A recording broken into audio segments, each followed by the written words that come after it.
Hello everyone, welcome to my YouTube channel. आज हम लेकर आए हैं क्रिप्टोग्राफी सीरीज़ की एक और बहुत इंपॉर्टेंट वीडियो। लास्ट वीडियो में हमने एडवांस इंक्रिप्शन स्टैंडर्ड का इंट्रोडक्शन और बेसिक कॉन्सेप्ट अंडरस्टैंड किया था। आज की वीडियो में हम इसका कंप्लीट इंक्रिप्शन प्रोसेस देखेंगे। लास्ट वीडियो का लिंक मैं अपनी डिस्क्रिप्शन में दे दूंगा। आई वुड रिकमेंड कि अगर आपने वो वीडियो नहीं देखी तो इससे पहले आप उसको देख लें। लास्ट वीडियो में हमने एईएस की ब्लॉक डायग्राम देखी थी, जिसमें इनिशियल राउंड में की और प्लेन टेक्स्ट आपस में एक्सॉर होता है। उसके बाद फर्स्ट से लेके 9th राउंड तक हर राउंड में 4 स्टेप्स होते हैं, जिसमें सब्स्टिट्यूटिव बाइट्स, शिफ्ट रोज, मिक्स कॉलम और एंड में एंड राउंड की। जबकि 10th राउंड में मिक्स कॉलम का स्टेप नहीं होता। इस कंप्लीट इंक्रिप्शन प्रोसीजर को हम इस वीडियो में डिटेल में स्टेप बाय स्टेप कवर करेंगे और हम देख सकते हैं कि हर राउंड में यूनिक की आके एक्सॉर हो रही है और ये इनिशियल 4 वर्ड्स की से हर राउंड में की एक्सपेंड हो रही है। की एक्सपेंशन को हम डिटेल में अपनी नेक्स्ट वीडियो में कवर करेंगे। जैसा कि ब्लॉक डायग्राम से विजिबल है कि इनिशियल राउंड में सिर्फ ऐड राउंड की का प्रोसेस होता है, जिसमें प्लेन टेक्स्ट और राउंड की आपस में एक्सॉर होते हैं। हमें पता है कि एईएस में प्लेन टेक्स्ट का साइज 128 बिट्स का होता है। अगर हम इस ब्लॉक को अंडरस्टैंड करने की कोशिश करें तो इसमें 16 सब ब्लॉक्स हैं और हर सब ब्लॉक 8 बिट्स को रिप्रेजेंट कर रहा है। फिर अगर हम किसी सब ब्लॉक को फर्दर अंडरस्टैंड करने की कोशिश करें तो हमें पता चलेगा कि इसमें 2 एलिमेंट्स हैं 4 बिट्स के। सिमिलरली हमारी की लेंथ भी 1 to 8 बिट्स है इस एग्जाम्पल में। इसी तरह आपकी कंप्लीट 1 to 8 बिट की 16 ब्लॉक से रिप्रेजेंट हो रही है। फर्स्ट स्टेप में हम सिंपल प्लेन टेक्स्ट और की का एक्सॉर करेंगे और एक्सॉर करने के बाद हमारे पास ये आंसर आ जाएगा। हमें पता है कि एक्सॉर के केस में सिमिलर बिट्स का आंसर 0 आता है और डिफरेंट बिट्स का आंसर 1 आता है। अगर हम इनको इंडिविजुअली एक्सपैंड करें और उनका एक्सॉर लें तो हमारे पास ये आंसर आ जाएगा। इनिशियल राउंड के बाद हमने देखा कि राउंड 1 से राउंड 9 तक 4 मेजर स्टेप्स होते हैं, जिसमें नंबर 1 बाइट सब्स्टिट्यूशन, उसके बाद शिफ्ट रोज, फिर मिक्स्ड कॉलम्स और की एडिशन का प्रोसेस है। इन चारों स्टेप्स का कॉन्सेप्ट इस ब्लॉक डायग्राम में विजिबल है। अब हम इसको 1 by 1 अंडरस्टैंड करने की कोशिश करते हैं। बाइट सब्स्टिट्यूशन का प्रोसेस एक यूनिक एस बॉक्स के थ्रू होता है, जिसमें इनपुट 1 to 1 मैप हुई हुई होती है आउटपुट के साथ। मतलब ये कि किसी एक इनपुट का आउटपुट हमेशा सेम ही होगा। हमने देखा था कि एईएस के प्लेन टेक्स्ट में 16 सब बॉक्सेस बने हुए थे। अगर हम इंडिविजुअली एक सब बॉक्स को देखें और उस पे बाइट सब्स्टिट्यूशन का प्रोसेस अप्लाई करें तो उस सब बॉक्स का जो फर्स्ट एलिमेंट है वो उसकी रो डिफाइन करेगा और सेकंड एलिमेंट उसका कॉलम डिफाइन करेगा। जैसे फॉर एग्जांपल 95 के केस में उसकी रो 9 होगी और कॉलम 5 होगा और इस जगह पर जो एक यूनिक एलिमेंट होगा वो हमारा आउटपुट बन जाएगा, जैसा इस केस में 2A है और 95 इनपुट का आउटपुट हमेशा 2A ही होगा आफ्टर बाइट सब्स्टिट्यूशन। अब हम करंट एग्जाम्पल में जो प्लेन टेक्स्ट अवेलेबल है उसकी बाइट सब्स्टिट्यूशन परफॉर्म करते हैं।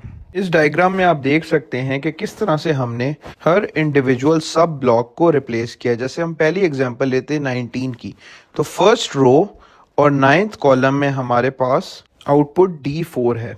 इस तरह से हम हर इंडिविजुअल सब ब्लॉक से कंप्लीट आउटपुट जनरेट कर लेंगे। नेक्स्ट स्टेप है हमारा शिफ्ट रोज।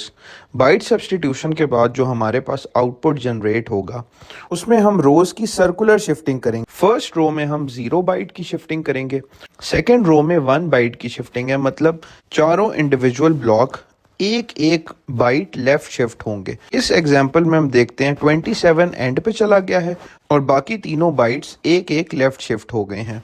सिमिलरली थर्ड रो में 2 बाइट्स की शिफ्टिंग है और फोर्थ रो में 3 बाइट्स की शिफ्टिंग है।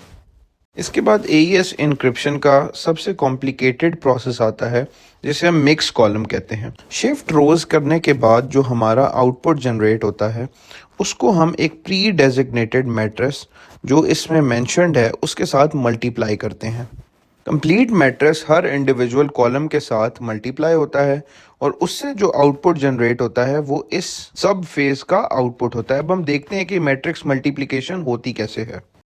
करंट एग्जाम्पल के फर्स्ट कॉलम के फर्स्ट सब ब्लॉक का हम आउटपुट जनरेट करते हैं और हम देखते हैं कि किस तरह से बाइनरी मल्टीप्लिकेशन होती है। इनिशियली हम देखते हैं कि 2 मल्टीप्लाई होता है D4 के साथ, फिर 3 मल्टीप्लाई होता है BF के साथ, 1 मल्टीप्लाई होता है 5D के साथ और 1 मल्टीप्लाई होता है 30 के साथ।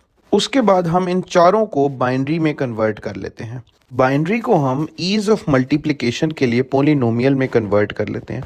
हमें पता है कि 8 बिट्स में मैक्सिमम पावर पॉलिनोमियल की x7 तक जाती है और जो बिट्स इसमें से 1 है x की पावर में उनको लिख लेते हैं और जो बिट 0 है उनको इग्नोर कर देते हैं। जैसे 2 को बाइनरी में कन्वर्ट किया तो वो बना 10 और जब उसको पॉलिनोमियल में कन्वर्ट किया तो वो बन गया x।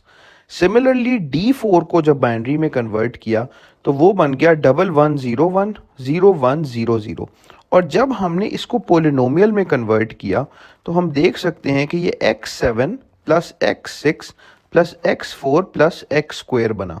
इसी तरह बाकी 3 इक्वेशंस को भी हम पॉलिनोमियल फॉर्म में लिख लेंगे।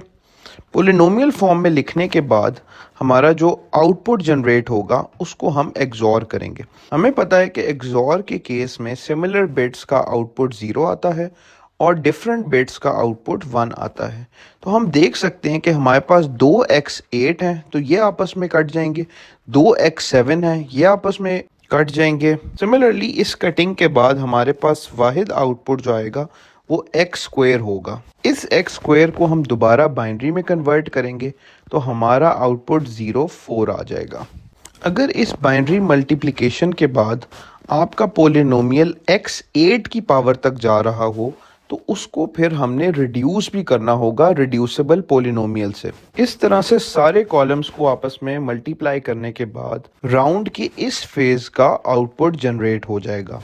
इसके बाद राउंड का लास्ट फेज आएगा जिसमें उस राउंड की को हम अपने आउटपुट के साथ एक्सॉर करके उस राउंड का आउटपुट जनरेट करेंगे। हर राउंड की यूनिक की कैसे जनरेट होती है ये हम की एक्सपेंशन वाली नेक्स्ट वीडियो में डिटेल में अंडरस्टैंड करेंगे। ये जो 4 प्रोसेसेस हमने डिटेल में पढ़े ये 9 राउंड्स तक एज इट इज अप्लाई होंगे। लास्ट राउंड 10th राउंड में मिक्स कॉलम वाला प्रोसेस नहीं होगा। तो ये था AES एल्गोरिदम का इंक्रिप्शन प्रोसेस। अपनी फीडबैक हमारे साथ ज़रूर शेयर करिएगा। कोई भी डाउट होता है तो कमेंट सेक्शन में ज़रूर बताएं। That's all for today. Thank you.